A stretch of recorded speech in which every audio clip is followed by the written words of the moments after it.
Doctor Gograj जी का रुख कर लेते हैं। डॉक्टर गोगराज जी, इन तमाम फैक्टर्स के अलावा कोई एक और ऐसा फैक्टर जिसे आप देखते हैं जो कृषि की अगर बात करें, जो रीढ़ की हड्डी है हमारे देश की जीडीपी की, इकोनॉमी की, इसमें और मजबूती लाने के लिए किसान भाइयों को और आगे बढ़ाने के लिए हमें क्या प्रयास करने पड़ेंगे? जो विकसित भारत का हम सपना देख रहे हैं, हमारे प्रधानमंत्री जी का जो संकल्प है 2047 में, उसमें कृषि और किस तरीके से भूमिका निभा सकता है? जी, देखिए, आपने बात की कि अभी चौधरी साहब भी बता रहे थे कि हमारे देश में जो खाद्य उत्पादन है वो बढ़ा है।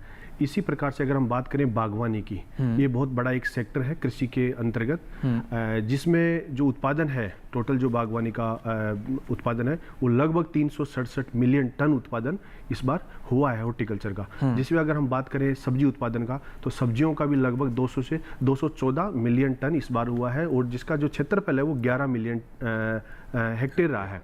और जो टोटल जो बागवानी का जो क्षेत्र है वो 29 मिलियन हेक्टेयर क्षेत्रफल इसमें रहा है। तो उत्पादन लगातार बढ़ा है, ये वैज्ञानिकों की मेहनत है। और इसके साथ साथ मैं ये कहना चाहूँगा कि जो बागवानी है, जैसे हम बात करते हैं फसल विविधीकरण की, क्योंकि किसान अभी भी बहुत सारे क्षेत्रों में किसान है वो लगातार एक ही फसल लगा रहे हैं। कुछ किसान है जो गेहूं की फसल करते हैं, कुछ गन्ने की फसल करते हैं, क्योंकि ऐसी फसलें हैं ये जो नकदी फसलें हैं कि एक बार आपको लगाया, आपको बहुत ज़्यादा मेहनत नहीं करनी पड़ती है, तो आपको एक जितना रेट मिला उसमें आप संतुष्ट हैं। तो अगर फसल विविधीकरण की हम बात करें, क्रॉप डाइवर्सिफिकेशन की बात करें, तो बागवानी एक नया क्षेत्र है जिसमें बागवानी में आप चाहे फल वाले पौधे ले सकते हैं, सब्जियां भी ले सकते हैं, और इसमें जो फूल वाले जो पौधे हैं उनकी भी खेती कर सकते हैं। तो बागवानी से जो उत्पादन बढ़ रहा है, उसमें उत्पादन के साथ साथ जो उपभोक्ता है उसको पोषण सुरक्षा भी मिल रही है। पोषण सुरक्षा से हमारा तात्पर्य ये है कि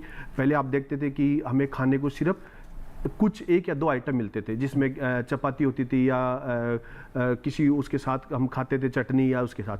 आज अगर हम सब्जी का बात करें तो सब्जी का उत्पादन इतना है कि आज हर जिले में, हर जगह सब्जियां पहुंच रही है, एक कोने से दूसरे कोने में देश के में। तो सब्जियों का उत्पादन बढ़ रहा है। इसके साथ साथ अगर हम बात करें इस क्षेत्र में, तो जो प्रोटेक्टेड कल्टीवेशन है बागवानी के अंतर्गत और जो सब्जी उत्पादन में, इसको भी हमें और बढ़ाना होगा, इसको और स्ट्रेंथन करना होगा। जैसे अभी हम जो कृषि संकल्प अभियान था जो भारत सरकार के द्वारा चलाया गया था, उसमें हमने हरियाणा में मैं विजिट किया था, मैं कोऑर्डिनेटर था उसका रोहतक जिले का। तो वहाँ मैंने देखा कि हरियाणा में इतनी योजनाएं हैं बागवानी की सरकार की, हरियाणा सरकार की, शायद इतनी किसी अन्य राज्य में होंगी, इतनी योजनाएं हैं। वहां पर अगर कोई किसान सब्जी की खेती 1 एकड़ में करना चाह रहा है तो उसको लगभग 50,000 रुपए 1 एकड़ के हिसाब से उसको सब्सिडी मिल रही है।